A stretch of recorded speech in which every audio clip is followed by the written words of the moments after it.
economicamente, esta empresa foi muito importante, principalmente para a freguesia de Valadares. Sim. Eu diria que esta empresa marca, Sim. e digo isto porque freguesia é de Valadares.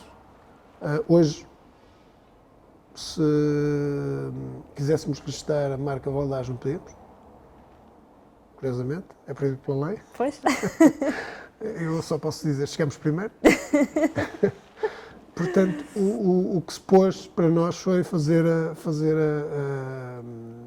em grande medida, há uma parte da história que no fundo, é uma simbiose enorme entre a empresa e a vila, porque nós trouxemos muitos imigrantes que viviam noutras zonas do país para viver aqui, ou seja, no fundo, para trabalhar aqui em primeiro lugar, e depois ficaram cá, constituíram família aqui, trouxeram outros a trabalhar e depois a viver com eles. Portanto, a vila tem muitas pessoas que não nasceram aqui, não são naturais do Porto sequer, ou de Gaia, mas que hoje são mais gaenses que muitos outros, porque têm muitas das suas raízes, muitas das suas concretizações, e foram muito mais felizes, apesar de todas as dificuldades com que passaram também para fazer o seu papel, nesta terra. E, portanto, a vila viveu em grande medida deste impacto enorme, não é? A empresa chegou a ter cerca de 1.800 pessoas a trabalhar, portanto, imagina-se o que é que isso seria numa altura em que a população talvez não fosse tão elevada.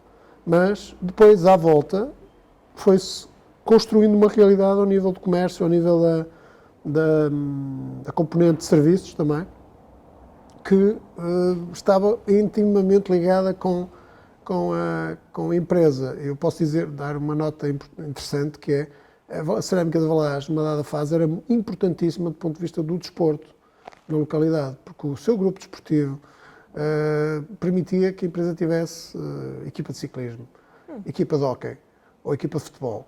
Chegou a contratar funcionários que, na prática, nem eram grandes trabalhadores, mas eram bons jogadores de futebol. Portanto, era um quesito que hoje é absolutamente impossível. Eu diria que só a Rio Pel deve ter feito qualquer coisa parecida em tempos idos, ou a CUF, por exemplo.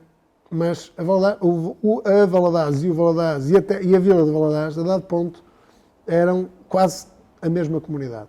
É uma coisa interessantíssima. E, convenhamos, a empresa, numa fase dos anos 50, 60, 70 menos, pelas razões que se pode adivinhar depois com o 25 de Abril, é quem assegurava, no fundo, a segurança social, quer dos seus colaboradores, quer dos filhos dos seus colaboradores.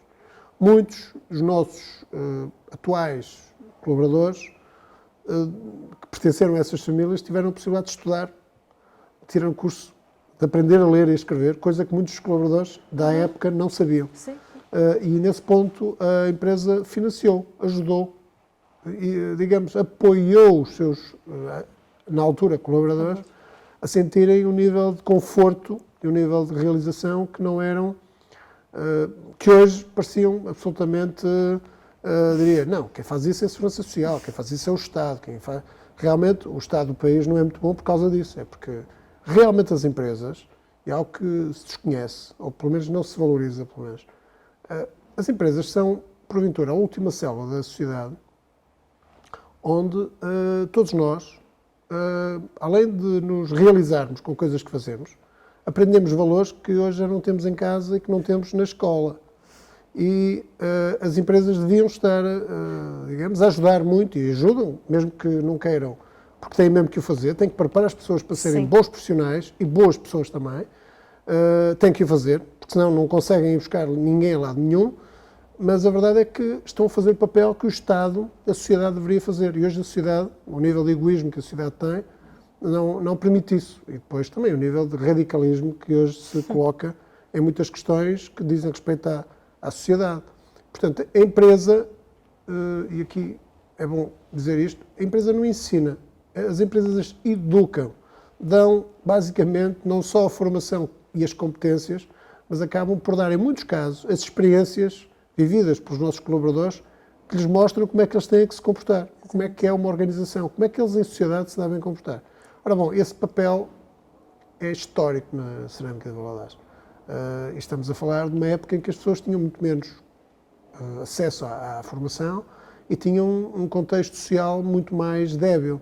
E, portanto, eram engrandecidas.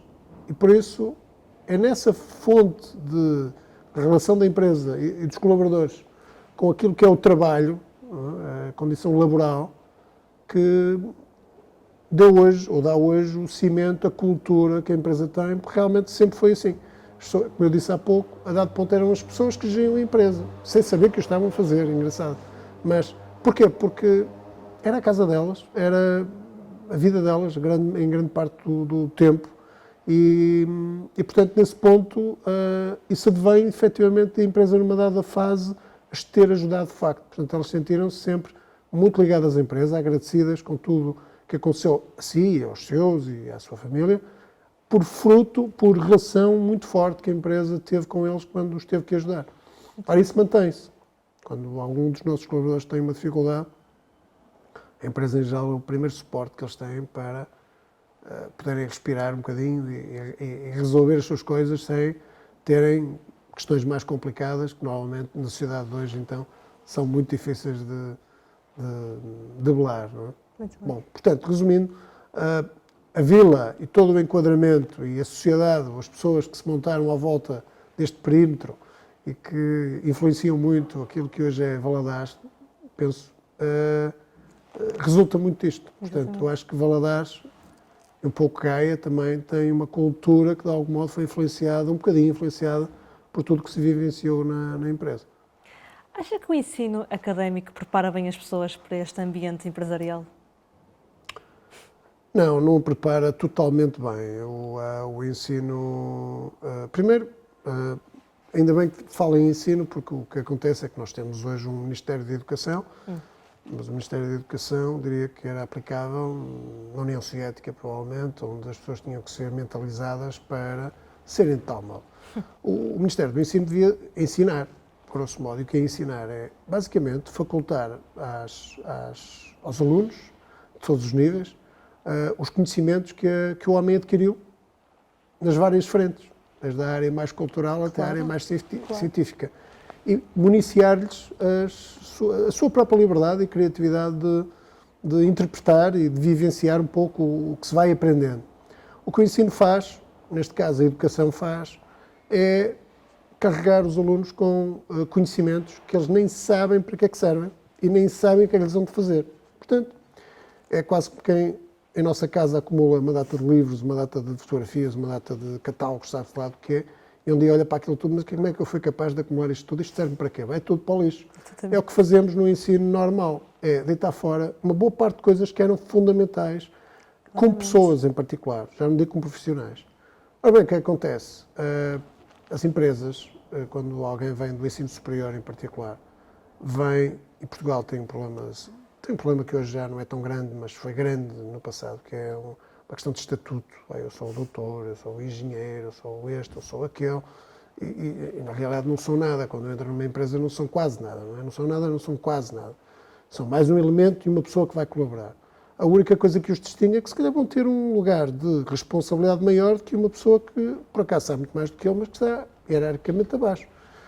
Mas, por algum motivo, em algumas empresas e alguns empresários, colocaram essas pessoas na parte de baixo da pirâmide e é por ali que começas, mesmo que tenhas um grau de doutorado. É por ali que se começa para se saber porque é que se é doutorado.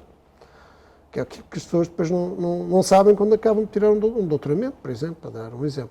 Bom, e resumindo, eu aí só posso explicar isto, ou dar uma ideia do que é que se vive, usando o meu caso, ou os casos que eu conheci, até dos novos técnicos que eu contrato, que estamos a contratar. Hoje o ensino, realmente, dá competências muito mais abertas, muito mais multidisciplinares, e a abertura que hoje tem aos mídia e à internet, e a um conjunto ao usufruto do software, embora nem sempre para os melhores motivos, mas que abre um conjunto de perspectivas dos jovens, fazem com que o nível de acesso ao conhecimento o número de conhecimentos, se quisermos, que essas pessoas têm, já é, se calhar, mais alargado do que era no meu tempo. Como o ensino não faz o trabalho que devia, quer dizer, para que é que aqueles conhecimentos servem? Como é que aquilo pode ser usado? Porque é que os estamos a aprender? Quem é que se lembrou de meter isto aqui nos livros? Porque é que está aqui metido no meio destas páginas? Porque eu não percebo porque é que está aqui. Se contassem e explicassem como é que se chegou ali, porque é que aquilo é assim, provavelmente quando essas pessoas chegavam às empresas, em vez de saber como é que iam aplicar o que aprenderam, que não conseguem identificar em lado nenhum, Claro. iriam fazer uma coisa diferente, que é olhar para a empresa e para as coisas que acontecem na empresa e dizer, realmente aquilo ali é capaz de ter a ver com isto que eu aprendi. E aquilo ali também. Mas estes dois dá Não 13. acontece. Isso não acontece. Bom, o que é que acontece? As pessoas entram nas empresas e são sujeitas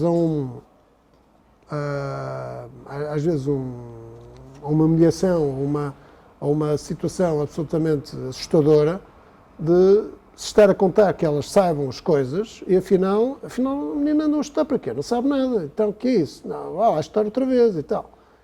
Porquê? Porque, na prática, estão a contactar com uma realidade que desconheciam completamente. Apesar de terem lido essa realidade Exatamente. 10 vezes e feito 5 exames para aprender. Mas não adiantou. Quando começam a vivenciar, nas empresas acabam por ter sempre alguém, felizmente, e as empresas organizadas têm essa questão bem tratada, alguém que as acompanhe, que as integre e que saiba que as competências que estão lá não se vão perder. Vai ter que adquirir outras competências e a principal de todas é usar as competências que já tem. E é Sim, conseguir muito identificar as tais situações onde a sabedoria, entre aspas, que se aprendeu pode ser útil. Portanto, o ensino atual não ajuda muito nessa perspectiva. No entanto, abre campos em que, se quem deste lado percebe que o potencial está lá, deve colocar as pessoas nos locais, nas áreas, às vezes contrariando a sua formação académica, curiosamente, porque as pessoas tiram cursos, mas muitos não gostam do que aprenderam, porque realmente não diz com o seu perfil, não diz com a sua vontade própria, mas bom, aconteceu, é mais um curso, tirem um curso, isso é que importa, não é isso que importa. Mas, resumindo, a dada altura descobrem nas empresas que são muitíssimo bons em áreas que, se calhar, foi aquela que deixou para trás no curso e, portanto, a dado ponto especializa-se. Temos muitos advogados, bons gestores de empresa e muitos economistas, excelentes engenheiros e por aí fora. Porquê? Porque as pessoas têm um dom. Muitos de nós temos algum dom sobre uma atividade que devemos poder fazer bem ou sem esforço, porque aquilo parece-nos natural. Não é? E não precisamos ser génios para isso. Agora, infelizmente, o ensino não está preparado para isso e a sociedade prepara grandes quantidades de técnicos e de alunos do ensino superior e, em muitos casos, eles perde-se o ensino deles e perde-se a sua própria confiança. E esse é um aspecto fundamental. É que, quando entramos numa nova empresa, seja, digamos, mais experiente ou menos experiente, a nossa tendência é exatamente provar a nós próprios, em primeiro lugar, que somos capazes. Sobretudo quando somos mais novos. Pois. E a segunda é provar aos outros que somos capazes. E esse é um momento doloroso. É doloroso e depois esfuziante. Quando a gente consegue dizer, eu consegui, aquilo foi feito por mim. Epá, que orgulho, vou para casa e já nem durmo hoje. Bom, porque a ânsia enorme de provarmos-nos a nós mesmos que estamos no nosso, que é o nosso projeto. E esse é o ponto onde eu sempre tive sorte. Sempre estive no meu projeto. Portanto, nunca tive... diria, dificuldades desse tipo, mas fui um privilegiado, mas aprendi nesta casa, efetivamente, a ter a humildade de perceber que tinha muito para aprender. Sim, engenheiro. Na sua opinião, qual é que acha que é o papel de um empresário em termos de organização de um país?